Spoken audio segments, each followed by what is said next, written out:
later ones in the cover. Thank So you. shoot Carol. And Herbert Boyd and she thinks do not get one.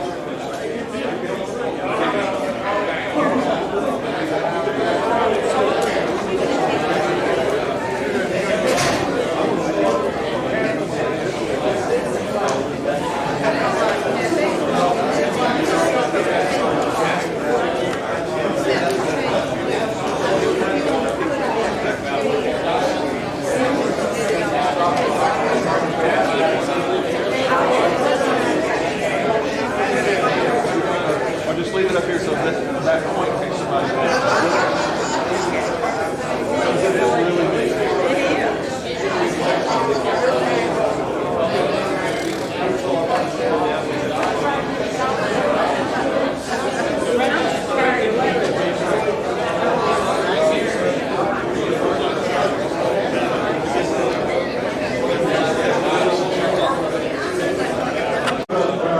Last presentation this afternoon. Following that, there'll be a break until 6 o'clock. Promptly at 6 o'clock, we'll start with the dinner, and then we will have Charles Baxley as the after-dinner speaker. And now, if you have been following the agenda and reading the bios, you know that David Neilan will be here, and the question to ask David, every time you bump into him from after his speech, is when is your book going to be published?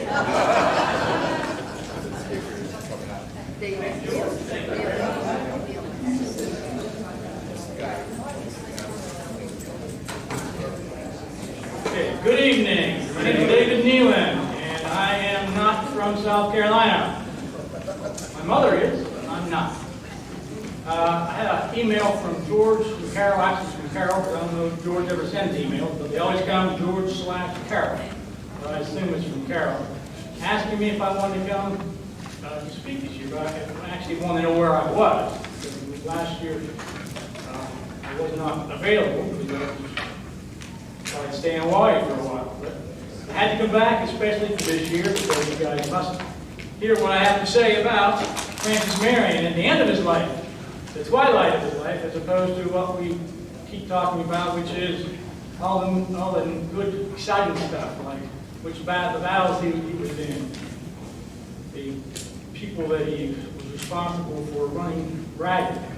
But this subject is more about what was going on at the end of the war, and then how it came about with his after-war career. So I call this the final third, because I tend to break down Francis Marion's life with the first third being youth up through maybe the French-Indian War, maybe right before that, and then the Revolutionary War, and then afterwards. So hopefully this won't be too mind-boggling for you, especially because of the time of day. And I am counting the number of people who yawn. I'm very empathetic to that. I'm a narcoleptic myself, which is what they say that Benjamin Lincoln was. So I can identify with anyone who has trouble falling asleep, trouble staying awake, especially when it's about 4:30 in the afternoon. So anyhow, let's go on with this. Francis Marion, we've heard about, we really haven't had too many talks about Marion today. So I guess maybe I can kind of make the conclusions. Okay. We're talking about the time when the end of the war onward. And I'm saying the end of the war is when Marion's war basically ended. And that was after his victory at Wazoo Plantation, when he took care of Fraser's dragoons again. This is a situation that he could have done better, but so be it. This is the way things were. He came out on top. That's all that really counts. And we know that as August 29th of 1782, we're getting toward the things are definitely tailing off. The war is winding down. There's all kinds of talk about the British evacuating Charlestown. And that, in one sense, is kind of a dangerous time because people start to let their guards down. You can see what happened to, in one sense, Isaac Hayne. His guard was dropped down. That's probably a partial explanation for his demise. Marion, of course, we know was a much more careful person than probably 99% of the commanding officers, at least in South Carolina, probably in the whole war. He was always careful. But the British themselves were having a hard time finding food. So they were foraging ever farther from Charlestown. And once again, we aren't talking now about situations where they're out to try and take over land or fight battles. Now this is a fight for sustenance and a fight for, let's say, stability until the British can get their act together to actually evacuate. So at this point, the British now are just trying to find food. So they're going to go wherever they can to find food. And that was partially an explanation for what was going on at the Wagyu, was that I'm not sure if they were really foraging per se, but I'm sure they had their eyes on where the food was. And also, a partial explanation for why Marion didn't win that battle so convincingly, and that was because his cavalry was, I guess they were quartered about 5 miles away because of an issue with supply. That's where the grain was. So he missed his chance for the knockout blow because of his cavalry not being there. But now being the new roles that Francis Marion has, these are a little more mundane. Now he's responsible as a commissary for basically for South Carolina. So he is, in one sense, responsible for supplying both the Army, the Continental Army, plus his militia. And you can see this is the first quote is from Governor John Matthews. Matthews succeeded John Rutledge at the General Assembly at Jacksonburg in 1782. And here Matthews is writing to Marion saying, the situation of the Army for want of beef is distressing. And you can see that even Christopher Gadsden, who is by himself basically, he's running short of food too. Gadsden writes to Marion that he sends to the governor every day for my rations of beef. This moment, my boy is returned without it, bringing a note that there are none, and that the army is dissatisfied about them. I wish these dissatisfactions may not increase daily, more and more bring on some dangerous crisis. As you can see, this is where we're talking about volatility in situations, is that now if we're starting to fight over food, that's a little bit different than fighting over territory. So things could get a little bit crazy. And you also see that Christopher Gadsden is now back into the fray of communicating with various people within the state. Gadsden had been let out of St. Augustine. I guess he probably went to Philadelphia after he was released from St. Augustine from his year down there in solitary. And once he got back to South Carolina, he was now under the guise of basically he was a refugee himself. And he and Marion now strike up a conversation. So Marion is also the policeman. His major role here, besides stopping the foraging, is to stop the flow of goods that are going into Charlestown. And one of the things the British are doing is that they need food. They're trying to get anything else they can get. Also, not just them, but also the citizens of Charleston. They're trading for anything they can find. At one point in time, during the true occupation, it was not unusual for people to come in and out of Charleston trading, maybe within a 5-mile radius, perhaps, of the city itself. No big deal. Now it's a big deal because there is the supplies decimated. So Marion now is, well, let me go back to Marion being a policeman. Even with his brigade orders, this is all the way back to September. He's saying that the Sedition Act makes every person who goes or attempts to go to the enemy or gives any intelligence or supplies them with provisions or any article, death without benefit of clergy. This is really strong talk that Marion's actually saying that he is justifiable if he chooses to basically execute anyone who's caught going to the enemy with any provisions or articles. So maybe this re-emphasizes how the serious of the situation was in Marion's own eyes. Here's a guy who didn't believe in killing anyone, especially at this point in time. All he wants to do is have the war end and get on with the rest of his life. He also writes to Governor Matthews, saying, "So great a trade is carried on the Wambach and Goose Creek that all my vigilance is stopping its fruits." This has me pretty frustrated. Can't even stop it. "I find to stop this trade of feeding the enemy must be effected by taking every person adjacent to town and making them prisoners."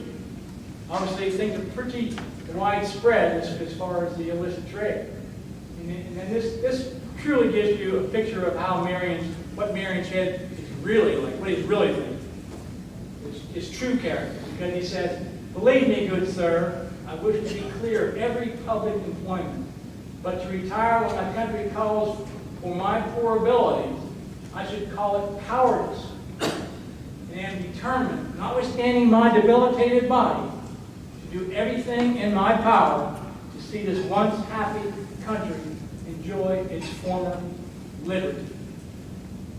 This is probably one of the best lines that I have found that tells you what Marion is made of, what his true feelings are about liberty. I don't know how many people nowadays would be able to read that and say, "Oh yeah, I thought that," or "I would say that." And it's just this fellow in my mind is like one of a kind, maybe once in a 100-year type of a guy. To me, he's that special. Nathaniel Green is now reporting about the imminent evacuation. We're sitting here in August, September, moving into October, November, and Green writes to Marion that the Governor Council are desirous that no military parties, but those particularly pointed out, nor citizens, should be permitted to enter Charlestown on the evacuation until the civil authority are introduced. There's a lot of thought going into how to effect this evacuation and reoccupation of Charleston without riots and chaos and everything else. So this just gives you an indication of their thinking about it. And things get a little even squirrelier here as we go along. Governor Matthews, I think this is a great shot. I can't imagine how this guy, just this very, very strange picture. Very, very bizarre. Governor Matthews, I don't know if I can talk to this guy as a governor of the state with a straight face.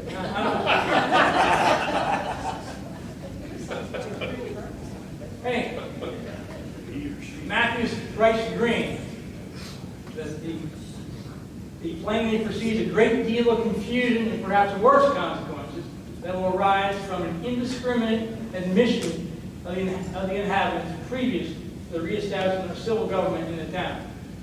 So they're thinking the same things, they just haven't figured out how they're going to take care of any potential disturbances that occur. And guess what? It's going to get very, very strange, very, very, very quickly, at least from Francis Marion's standpoint. Can you folks hear me out there, by the way? I know I'm going back and forth there. Matthews is writing this to Green on November 17th. So we're basically a month away from evacuation. And they are voicing their concerns, but it doesn't seem like anybody's really talking about what they're going to do about it. They're just talking about it. But they're politicians. That's the way it goes.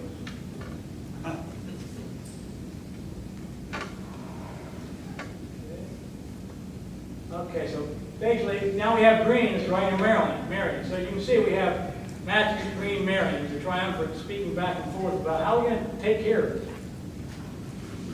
Green is afraid that things are going to get a little weird with the militia. And he writes, "For fear the militia with you may imagine they are kept out of town should the enemy leave at the instance of the army. I I sent you a copy of the governor's letter. The letter itself is not extant. However, basically what they're saying is that the governor doesn't want Marion, doesn't want the militia to come into Charleston until the British leave. I guess it's pretty obvious why, just for fear that the militia, who are not too excited about the British to begin with, are going to try and disrupt that evacuation, which could then in turn result in the British turning around and say they might have some issues with their own evacuation. Because they still outnumber the Americans by like 3 to 1 overall. So could be strange. Marion writes back to Green that he wants to request that the militia be discharged at Wagner, because they wish to return to their families as soon as possible. So this is, I thought, two things. This is really convenient.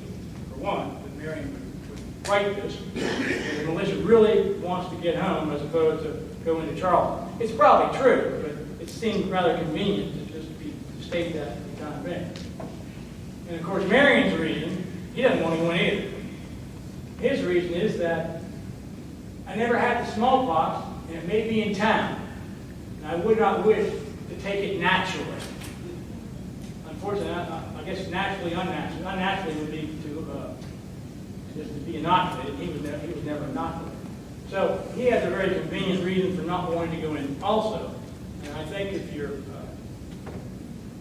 a general of militia in South Carolina, and everything you've done, and you say, well, I don't want to come into town to see the British go, that seemed a little bit hollow to me, that this man would say, well, no, that's okay. I really don't want to come in anyhow. My gut tells me that he was pretty offended that his militia couldn't come in, and he was asked that he could himself come in with some of his officers, but Marion he was an aristocrat, but he also was a man who was an avid supporter of, let's say, the common man. And if his militia couldn't go in, then he didn't want to be there either, because that just wasn't right as far as he was concerned. Anyhow, we finally get to evacuate. And after all the big brouhaha, hey, everything happened okay. So we have this evacuation completes. I think there were like 300 ships or something. It was just an unbelievable number of ships that evacuated. And you see that more than 5,000 slaves went out in this final evacuation. And I think the word is that, and the guesses are that 25,000 actually were taken out of the state during the course of the Revolutionary War. Nearly 4,000 more of this left. So that's a pretty good chunk of people that were put the Tories that left. And then after they left, Continental Army entered Charlestown, and everything was hunky-dory. Green writes to Elias Boudinot, I think we heard about him earlier today. That's where the Usall Johnson papers were lodged, were in Elias Boudinot's papers, who was the president of the Continental Congress. Green wrote to Boudinot saying, the town is evacuated and possessed at least confusion. Our banks falling close upon the rear. The governor is conducting his capital the same day. The civil police established the day following. The days after the town open for business. The important event gives us complete possession of the southern states. The people are once more free. Huzzah! Huzzah! Now we're back to Marion. Okay, so first off, we know that the same day that the evacuation was completed, Marion discharges his militia. And this is what he wrote, and this is from his Orleans. General Marion congratulates the troops under his command on the evacuation. The general returns his warmest thanks to the officers and men who, with unwearied patience and fortitude, have undergone the greatest fatigue and hardships, which must ever reflect the highest honor on them. Those are very weighty words, and I guarantee you that Francis Marion did not write those words. I'm sure he had the feelings, but his grammar just wasn't quite that good. I think it gives you, to me, whoever did actually write them who translated his work, let's say, was knew Francis Marion pretty well, because that seemed to be about how he felt about his man. So, war's over. Marion returns to Pond Bluff. Now he gets new challenges. Plantation was confiscated by the British in 1780, so you can imagine the mess it would have been. Although during confiscation, they called it sequestration, in which case they were still trying to operate the plantation. So it may not have been as bad as, let's say, if it had been totally burned and ransacked, although I don't know the exact extent of the damage. It was ransacked and was abandoned, and he only had 10 Negroes left. How many he had originally, I think it said only 20. I think it said he lost half of his Negroes. Which is, in reality, that's a pretty small plantation. I think Pond Bluff, I believe, was only about 200 acres, so it's not that big of a matter. Now, interestingly enough, you will remember that Marion was happy not to go into Charlestown because of the smallpox. He must have just, his back got straight, got stronger, and somehow or other he overcame his fear of the smallpox. Because in the middle of January, he's back in Charlestown. So if that shows you what is, this is tongue-in-cheek, by the way. It shows you what a really strong guy he is. He overcome a fear of smallpox in 1 month. So he came back to Charlestown, and he begins to intercede for suspected loyalists. They say he was not in favor of the legislation that was passed back in 1782, which I'll cover because that's part and paramount of the story. But he does write a letter to Matthews, Governor Matthews. Now, and this letter was read in the House on January 25th. And he's writing to intercede for his neighbor, who's Dr. Lina. James Lina was a doctor. He's also his neighbor. Lina, interestingly enough, was originally a doctor, a surgeon in the Continental Army, and he was the one who carried. If you remember Casimir Pulaski from yesterday. Lina is the man who carried Pulaski from the field after he'd been wounded at Savannah, and then took care of him on the trip back until he passed. In addition, we have Richard Wayne. He was a merchant in Charlestown, and he was also a spy. There's a lot of secondhand information that is coming from a correspondent in Charlestown. That later in the war, there were a lot of letters that were from correspondent 99 or correspondent 98 to Francis Marion that was giving some of the intelligence that Marion probably used in order to figure out what the heck was going on in the city itself. So Marion is already beginning his post-war life, and that is trying to bring everyone back. This is back to can we all get along? I think you remember that from 20 years ago, 25 years ago, Los Angeles. That was kind of Marion's role. He also gets a letter from, he's becoming more human now. He's no longer such a responsible for chasing down the British, and he's got responsibilities for managing his workforce, being his brigade. So all those responsibilities are gone. So he's becoming more of a human being. And on January 18th, he writes to Peter O'Ree, who has been his right-hand man. Marion, pseudo dumped on him 6 months before, but they've made up since then. And Marion, maybe his weakness for change or less than his guard a bit when he writes to O'Ree, I only lament that my country had not considered the merits of such officers.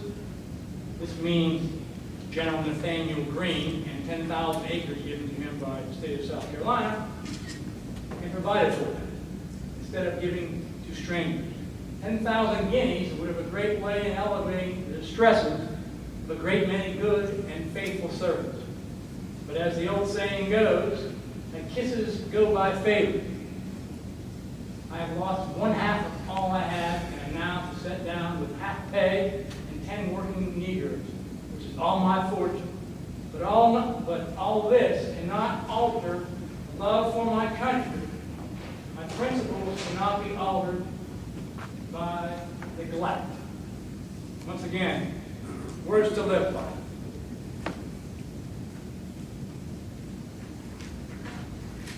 And part of this conciliation that I was reflecting on was between Gadsden, Christopher Gadsden, of the man who turned down the governorship of South Carolina in 1782. Aeneas Burke, who was a legal attorney, judge, and Marion. Gadsden writes to Marion about, in this case, the first quote really is talking about Nathaniel Greene's issue here, I believe. I'm just drawing conclusions here. Don't quote me. I perfectly agree with you. We cannot be too watchful and jealous of men in power. We cannot look too narrowly into all their actions. Now, those words seem like somebody could be writing those today, because there's enough things in our world today, especially with our politics today, that makes you wonder, wait a minute, this is definitely applicable to today. And then Gadsden also wrote, with regard to the confiscation, it is haunting me. When the bill came to the last definitive passing, I then told the House, holding up both my hands, that before I would give my vote for such a bill, I would suffer them to be cut off. Gadsden was very much of a showman himself, but he kind of looks like a little bit of a showman, just the way he's standing there. But he was serious. Gadsden was another one of the true patriots. I call him the Samuel Adams of the South, because that's the kind of the guy that I think he was anyhow. Except he was probably about 100 times richer than Samuel Adams. What were they trying to confiscate? We'll get there. We're almost there. Land from the loyalists. Somebody has to pay for all this.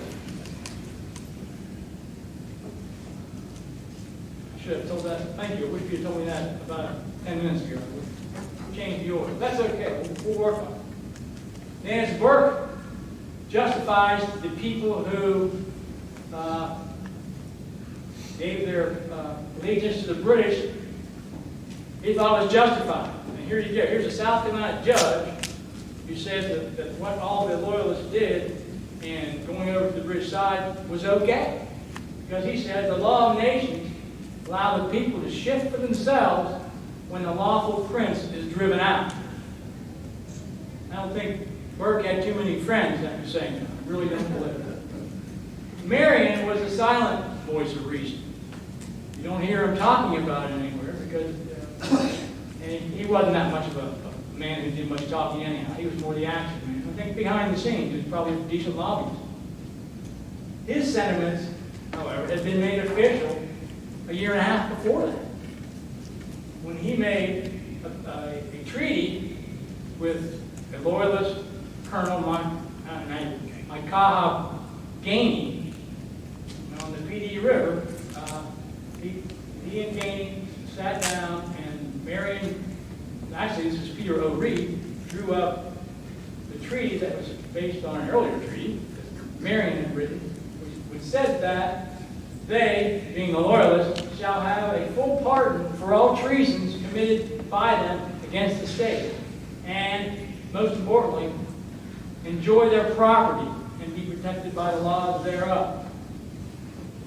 Now, all of a sudden, here you have Francis Marion, who year and a half before had already told a big segment of called what's now Erie County and Marion County, even farther upward, that their property would not be tampered with.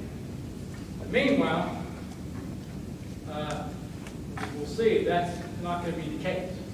Now I'm going to switch back and forth. I'm trying to get South Carolina and Francis Marion all together, and sometimes it's not the easiest thing for me to do.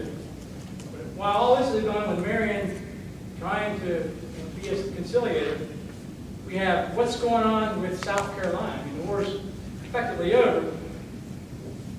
Just because the British leave, wait a minute, you still have all these loyalists running around. In essence, what you have is chaos. The country was decimated. Even William Moultrie, who came through in maybe this is late 1781, is saying that not the vestiges of horses, cattle, hogs, or deer, etc., was to be found. I mean, we're talking about as early as mid-1781 when things were just decimated. And he's traveling through what is now Georgetown County, back to his home, seeing this. And he says that the dragoons on their scouts, there's no living creature was to be found. And I can't imagine that this almost seems like it would have to be exaggerated, because this sounds like a wasteland the way that Moultrie is describing it. Plantations were ruined. No crops were planted. There wasn't anybody to plant the crops. And whether there was any seed to begin with, I don't know. There wasn't any stock. You know, we read that everybody needed beef, so you know that they're going to go anywhere and everywhere for beef. In 96, there were over 1,400 widows. Imagine that. All of a sudden, there's nobody. You have women to do the work, but there aren't any men to backfill that. And in Camden and 96, there were more males under the age of 16 than there were adults. And to beat all that, there wasn't any money around. There wasn't anything to pay anybody. They're dealing now with strictly a barter system with no cash. So you can't carry on commerce. You carry on commerce with a barter system, but you have nothing to barter because there's nothing being grown. So, of course, the result of that is going to be poverty, rampant banditry, we have what's called the outliers, we have bounties to hunt loyalists. William Cunningham, for instance, there was a 300 guinea bounty on him.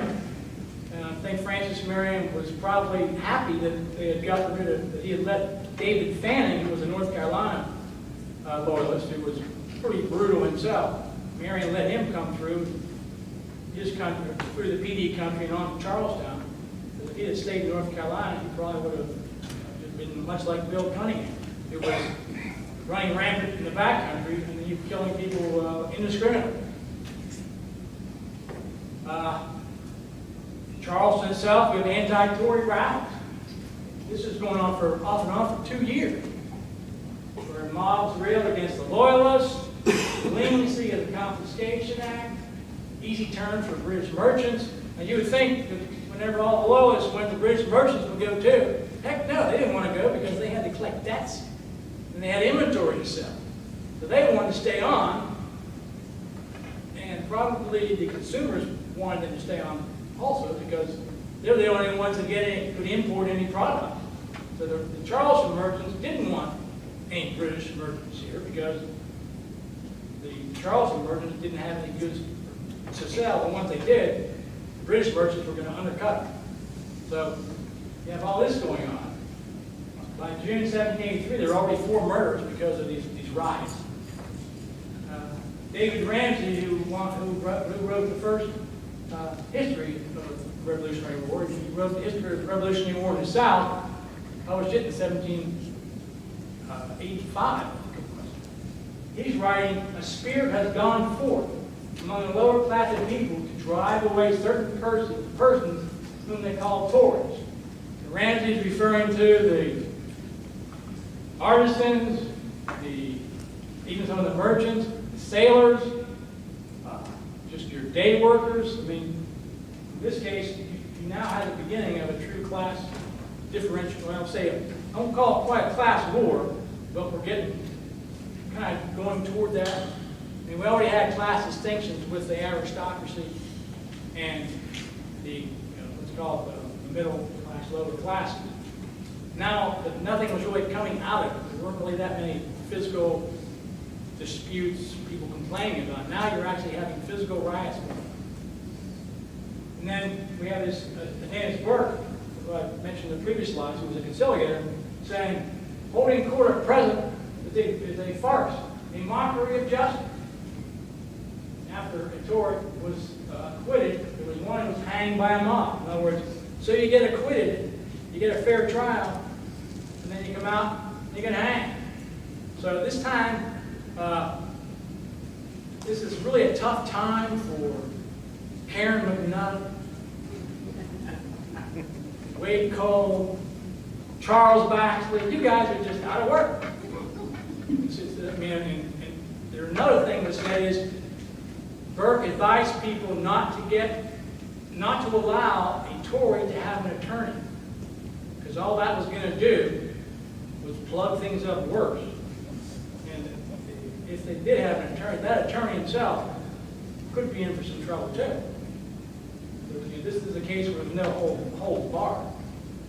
There's also a period when if you had a slightest gripe against somebody and had to be a loyalist, it became more than just a little bit of a gripe or a complaint. This is a time when it was like it sounds like a free-for-all in some sense. I mean, with John Rutledge bad-mouthing a bar owner and winding up causing a riot. That was a true story. Rutledge has a guy put in jail because he was, I can't remember the exact terminology, but because he was basically didn't show his good manners toward him. Like, as I've come to know, all Southerners have is their good manners. But this guy showed bad manners to Rutledge, and Rutledge had him put in jail. So, with all that said, in 1783, we had our General Assembly sits. And it was supposed to convene in the first week of January. It takes an extra 2 weeks for everybody to get there. So, in that case, you think, well, legislators, they must not be too excited about things. They're going to lollygag around for the next 2 weeks. Marion, of course, is on time. He's always on time.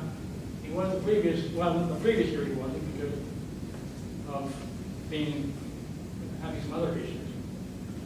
And he, this fifth General Assembly, he's named to the Senate Committee to review the confiscation, banishment, and immersement of Loyalist properties.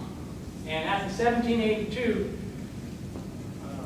Assembly, to answer the gentleman in Fuchsia's question, what was the confiscation?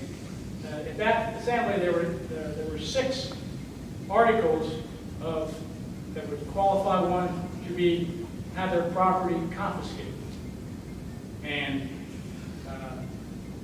with those, that they were disparaging ones that at this point in time and afterwards don't really make any difference, because eventually everybody was pardoned anyhow. But at that first General Assembly, 250 relief petitions were submitted. So these are people who say, hey, I didn't do anything wrong, don't punish me. And Marion this is one petition that he supported. It was the first of many that he supported. This first General Assembly postponed banishment for most of the people. In 77, those banished returned to the state. At the same time, the militia commanders were advised to submit names for those who had gone over to the British Army. They submitted 678 names. Now, think about that. These guys are really not too excited about conciliation. They're going to submit names of 678 loyalists who went over to the British Army. So this conciliation thing is maybe a pipe dream as far as Marion might think at that time. And they're already selling properties. You see, 66 confiscated properties were already sold.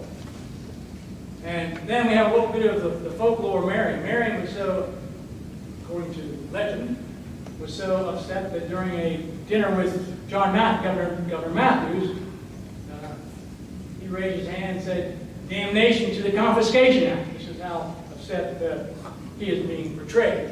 Which, whether or not he said it or not, I don't know, but from all you can read about his letters and things, he definitely has sympathies much that way. And also at that assembly, or very close to it, he resigned part of his militia command. His command had been made much larger. He actually had command of all the southern lower district militia as well as the upper district. Lower district being below Charles and the upper district being up in the PD and St. John, St. Stephen's. At that General Assembly, the Senate voted to award Marion a gold medal for his service to the state and to the country. And his was the only medal voted on that day, which I found rather unusual. Because the next day, the Senate voted medals for Andrew Pickens, Thomas Sumter, and Isaac U.G., which once again is, oh, wait a minute.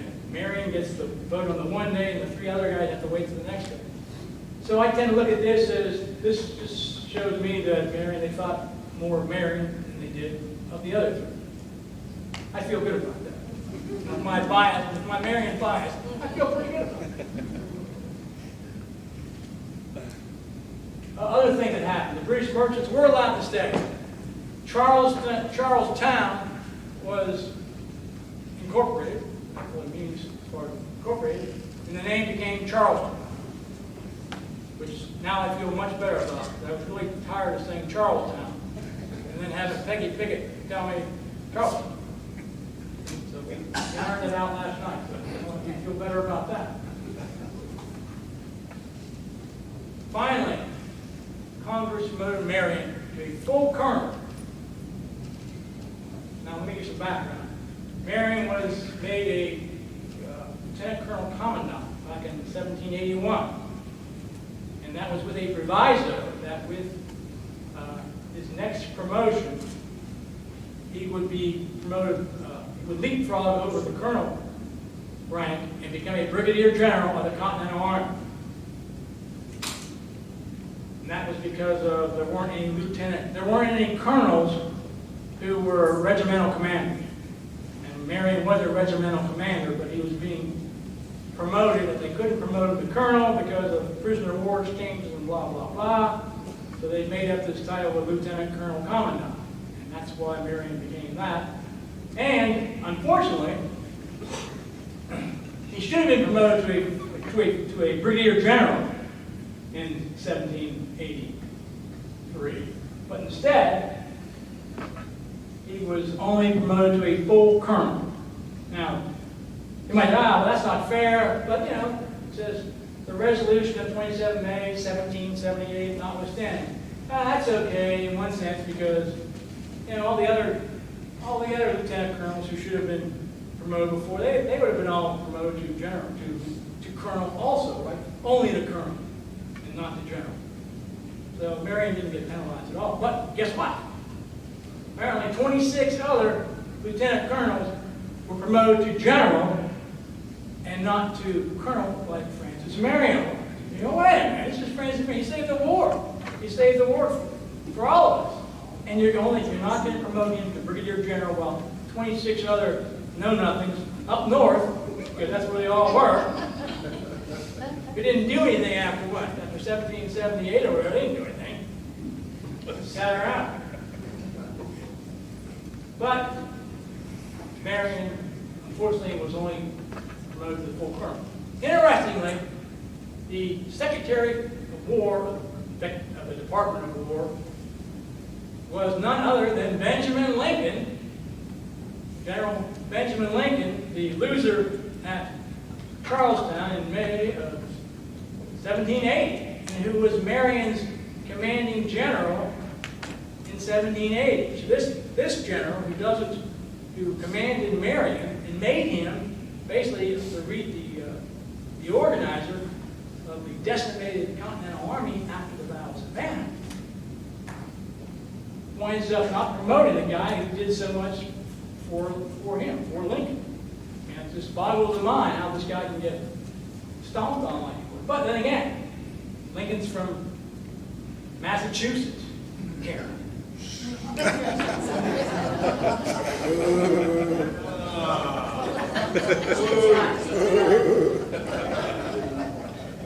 Okay, so now we have, this is kind of like a sidebar, but all the officers of the Army, of the Continental Army, joined, they organized a society that was going to be basically trying to be preparatory for any wars that might get down the pipe. So they have this society called, they organized the Society of the Cincinnati.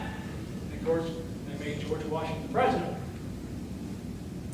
And it just looked it was going to be a, they maybe just thought it was going to be a fraternal organization, no big deal, everybody, kumbaya type thing, get together once a month, drink some beer, and have a good time. Apparently, that's not really the way it was perceived by the, like all of, I shouldn't say all of us, but by the rest of the United States. People looked at that as this is the aristocracy. This society of Cincinnati now becomes your new military aristocracy. These guys are the ones that are going to take over the United States if it comes to it. So the society of Cincinnati was like, whoa! And besides that, so they try to keep a kind of low profile. Obviously, you don't want to get too but I guess just to side of a little anecdote, Marion was a member because he was all for it. But he moves to reduce the dues from 12 days pay down to 4 days. Now think about that. An officer, any officer, was going to be, his dues for the society of Cincinnati were 12 days pay. That's like, what, half a month of pay, thereabouts. And Marion, you can see if he's saying reduce it to 4, you can kind of a good indication that he wasn't in very good financial condition. His plantation was pretty desolate. Okay, yay, we have a preliminary peach tree farm, the grand party in Charleston. This is in like April 1783. Continental's march from the State House to Moultrie's house, the general volley of musketry, the whole line, drums beating, huzzah! God save the state. But then we have the Treaty of Paris. Ends the war September 30, 1783. No big deal. This kind of everybody was already done with the war. The preliminary peace treaty, that's all you do. Okay, recovery began. I'm going to whip through these things. I'm sure I always run. By the way, I always run over and I just cut off. I'm used to it. Indicator, pre-war, rice, 155,000 barrels pre-war per year. 1782, 23,000. 1783, 65,000. So as you can see, we're going to be in a little bit of depression. Slave imports, 1783, 1,170, 1784. 5,393. Basically, we have to retool. Retooling in this case is getting more labor. Sad to say, it's slaves. You have to get some money. Money, guess where it comes from? England. And they look at this and say, wow, we may leave. You may have the country, but we still have you because we're going to be your bankers. And you don't have any. There's no competition. We're going to charge you whatever interest we want to. Interest were 50 to 75% interest. So again, plus there's no money around, no hard cash either. So the cash poor planners, not surprising, when getting in debt. Because the credit was easy, borrow what you want. But the unrest continues. Here's one in 1784. Governor Girard, now we have a new governor. This is a different kind of governor. He advises the calling of the session legislature to call out the generals Marion and Wynn's whole brigade if the armed citizens of the city cannot quell the next riot. The next riot kind of indicates like there may have been one or two before that. So you can see things are in town pretty bad. Here's our buddy James Neilan. 1784 Congress Committee. This is the Confiscation Conference Committee, of which Marion is one of the main gunners. He reviews all these folks. Every one of them is, let me say, amercement was where they were basically a fine. They had 12%, 20%, 30% of your property was basically fine. Unfortunately, nobody got 20, was fined 20 or 30%. All of them were 12%. So all these folks were ones who were either pardoned completely, like Lyon was pardoned completely. He went on to become the medical director of South Carolina and the chief surgeon of the state and the whole thing. The interesting one here is James Gordon. He has been identified by Marion as a lieutenant colonel who commanded a militia under the British government and acted in conjunction to keep the little PD men in arms against us. Now you think this guy is not going to get any kind of leeway. They immersed his property. Marion comes down on him real hard. That's pretty hard, but you can imagine that there are a few patriots that get killed because of this guy. But the General Assembly said, we're going to immerse him. He's okay. Other actions. In 1784, here's our buddy Thomas Sumter, our favorite antagonist, and Andrew Pickens are both indemnified from prosecution for the Red War actions. Marion was not included in the act because he pulled his name out. He wanted to be excluded because he felt he hadn't done anything wrong. In most cases, he's right. I think they could have got him on a couple cases, but that's not quibble. What were they being prosecuted for? Any war crimes, confiscation of property, slaves. Sumter and Pickens were American. Sumter had his Sumter's Law. This is how Sumter wound up getting. This is how he recruited. You can get you join me for, I don't know, 6 months or a year, and you can get a slave. So they wanted. This is how they were able to get recruits. I'm going to swip on here real quick. You guys, I saw that note. Anyway. Forget that. Marion goes back and forth from Charleston to Pond Bluff. He's also the commandant of Fort Johnson. South Carolina gives him some money, and that is as being a commandant. It's almost a ceremonial. You can see in 1785, the Privy Council votes to call the legislature into setting out Marion and Wynn's brigade again. More riots. Because the militia and the artillery couldn't do it. 1,000 planters farmers riot. They blocked the circuit court in Camden, and they threatened violence for the debt tax relief. In other words, this is how bad things are. They're going to the court and saying, hey, you can't convict these people. And this Judge Grimsby, who was one of Marion's main men toward the end of the war, he faced down the mob himself. He faced it down. And he lived to tell the tale, too. Moultrie called a special legislative session, and they work up some deals so they can give a little relief to the economy, make things a little better. But he did close the courts because there was no money in this one act, Execution Sales Act, to put some money in circulation. And also, they gave something for the actual creditors that the debtors could pay off their debt with their land at 75% of the value. Okay, here's Marion getting his money. I think we heard somebody talking about how, I think maybe Aaron did, talking about his some of the requisitions that Marion gave for things that he had done. These indents where you make some requisitions for property or supplies. Marion was wound up getting paid 700 pounds for sundries. This is the state of South Carolina paying him off for basically 4 years worth of supply. Plus he gets a land grant, plus he petitions Congress for cost of goods supplied during the war. He would eventually be paid $6,000. Oops.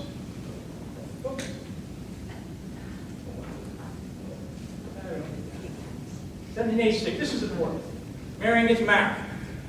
Amazingly enough, he's 54 years old. His cousin, Mary Vidal, was his daughter of Francis' mother's sister. Get that? She's the daughter.